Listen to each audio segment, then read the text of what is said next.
Hello అండి, అందరికీ welcome back to my channel the life of home maker. ఇంట్లో ఏం కూరగాయలు లేనప్పుడు ఏం చేసుకోవాలో అర్థం కానప్పుడు కేవలం 20 నిమిషాల్లో చేసుకునే వెజిటేబుల్ పులావ్ నా స్టైల్లో చేసి చూపిస్తాను, చూసేయండి.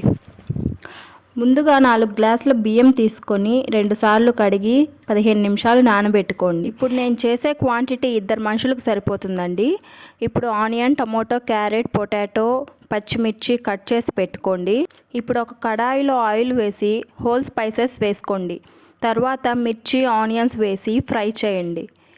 కాస్త ఫ్రై అయ్యాక అల్లం వెల్లుల్లి పేస్ట్ వేసి పచ్చివాసన పోయే వరకు ఫ్రై చేసుకోండి. తరువాత టొమాటో ముక్కలు వేసుకొని టొమాటో సాఫ్ట్గా అయ్యే వరకు లో ఫ్లేమ్లో పెట్టి కుక్ చేసుకోండి. ఆ తరువాత పసుపు, సాల్ట్ వేసుకోండి.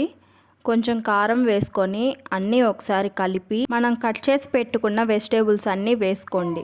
వెజిటేబుల్స్ అన్నీ ఒకసారి కలిపి మూత పెట్టుకొని సిమ్లో ఒక 5 నిమిషాలు వెజిటేబుల్స్ అన్నీ మగ్గనివ్వండి. 5 నిమిషాల తర్వాత మూత తీసి 4 గ్లాసుల బియ్యంకి 8 గ్లాసుల వాటర్ పోసుకోండి. వాటర్ అన్నీ బాగా మరిగాక ఇప్పుడు మనం నానబెట్టుకున్న బియ్యాన్ని ఆ వాటర్లో వేసుకోవాలి.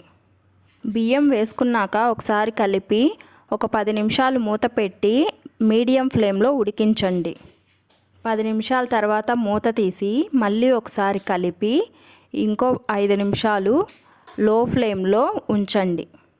అంతే అండి, 5 నిమిషాల తర్వాత గ్యాస్ ఆఫ్ చేసుకోవడమే.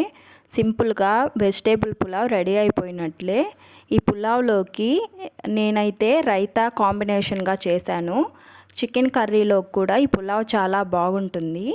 మీరు ఒకసారి ట్రై చేసి ఎలా ఉందో, మీకు ఎలా కుదిరిందో అనేది నాకు కామెంట్ చేయండి. అలాగే మీకు ఈ వీడియో నచ్చినట్లయితే లైక్ చేసి, షేర్ చేసి, సబ్స్క్రైబ్ చేసుకోండి. Thank you for watching. Bye bye.